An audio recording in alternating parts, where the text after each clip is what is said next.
A Cheyenne Eyewitness Records to Custer's Last Stand. What truly occurred at Custer's final battle, not from an officer's account, but from a warrior who was present, riding, battling, and enduring the blood-drenched hills of Little Bighorn. This is the narrative of Woodenleg, a Cheyenne fighter who experienced it.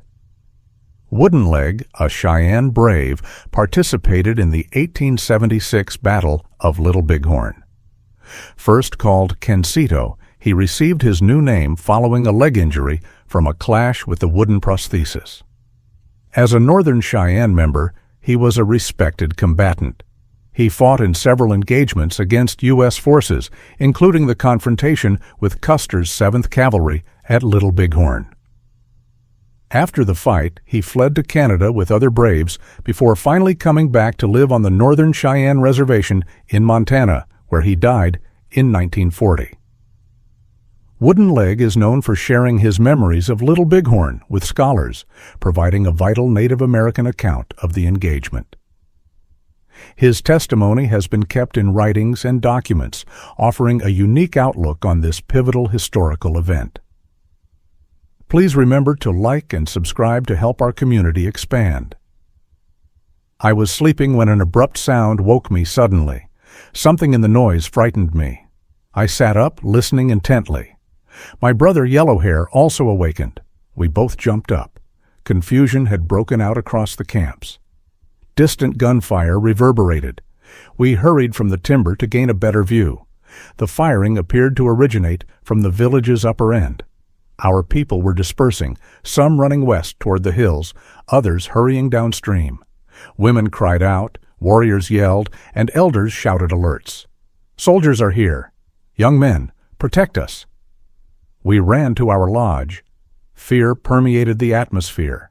Women quickly collected possessions for flight. Some fled north or across the stream with nothing. Children looked for their mothers, while mothers called out anxiously for their children. I seized my lariat and pistol, then dashed to where our horses had been pastured.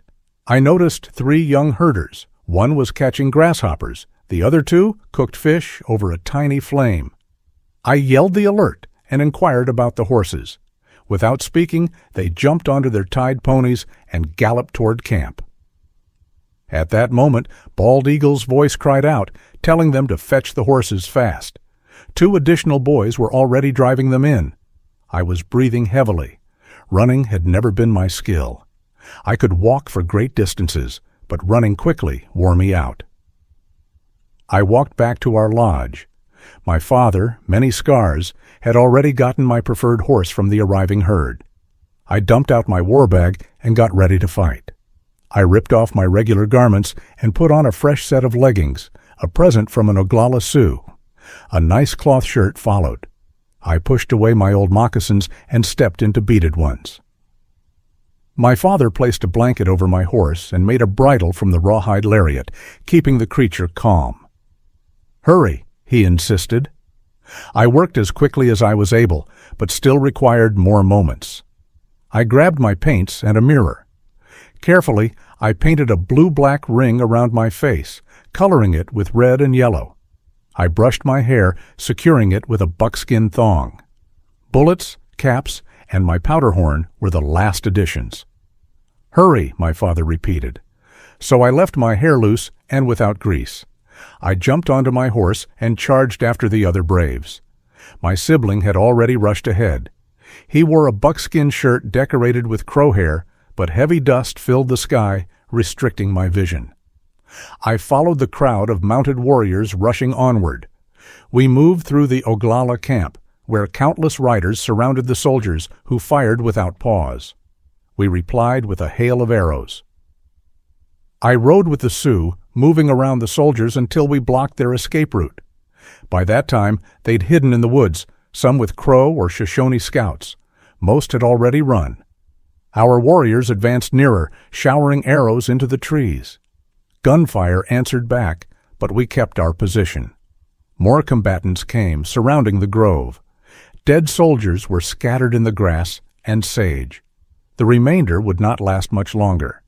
Some Sioux moved in close, with torches prepared to set the woods ablaze. Then, all at once, the soldiers rushed from hiding on their horses. I was close to where they broke out. I pulled my horse around and dashed into a desperate run, just like the others. But they were not pursuing us. They were fleeing for their lives, racing across the open plain toward the river. We paused only for a moment before following after them. A wave of Sioux joined the chase. My location placed me near the lead. Their horses moved slowly, tired. Ours sped like the wind. We narrowed the distance quickly. I fired 4 rounds. No notion if my shots hit their mark. Close by, a Sioux sent an arrow into a soldier's head. Another sank into his shoulder. He fell from his horse. More men dropped to arrows, spears, or the Sioux's stone war clubs. Horses went down, wounded or slain. Our battle songs blended with taunts. "Go home, boys. You should have brought more allies." "Was the rosebud not sufficient for you?"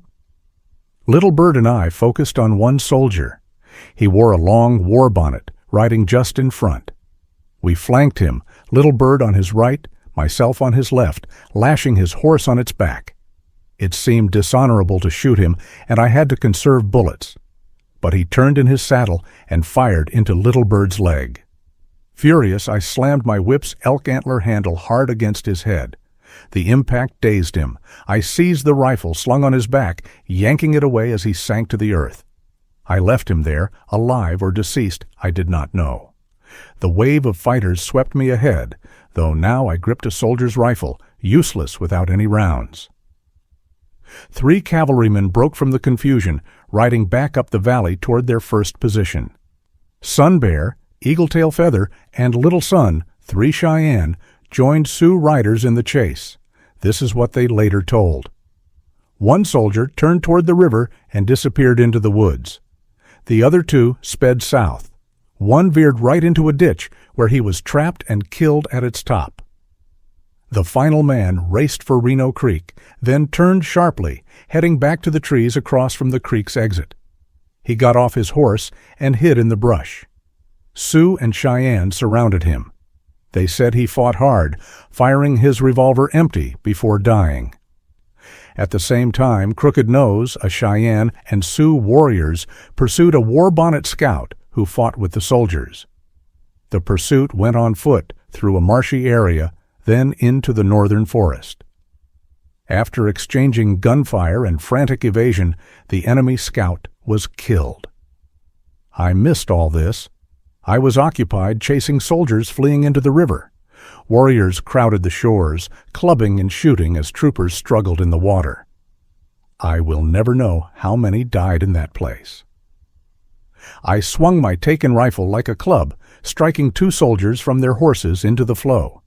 Most warriors stopped at the river, but some, myself included, went across. On the other side, Whirlwind, a Cheyenne, clashed with another war bonnet scout. Above the uproar, a single voice boomed. "I am not involved with the soldiers. I am all Indian, all Cheyenne." The voice of Little Wolf, one of our 4 honored old chiefs, roared over the agitated mob. Speaking in our language, which many Sioux could not comprehend, he stood tall among 7 lodges of people who had only just come in. Yellow Horse, an elder from the southern Cheyenne, pushed me ahead. "You are his kin, and you speak Sioux. Be his translator." As we moved through the angry throng, I noticed even certain Cheyennes like White Bull, upset over his injured son, noisy walking, charging Little Wolf of aiding the soldiers. When I asked him, the chief's eyes flashed with anger. "You foolish young man, would I bring wives and children to help soldiers? Does anyone believe I am a white man's pet?" His chest puffed out. "I will fight anyone who claims my heart is not Cheyenne." Little Wolf then detailed how his group had seen soldiers camped on the upper Rosebud, journeyed warily in the dark, discovered deserted military goods, watched the fight from far-off ridges, and only came near when the gunshots quieted. After I repeated his account, the Sioux war chief proclaimed him not guilty.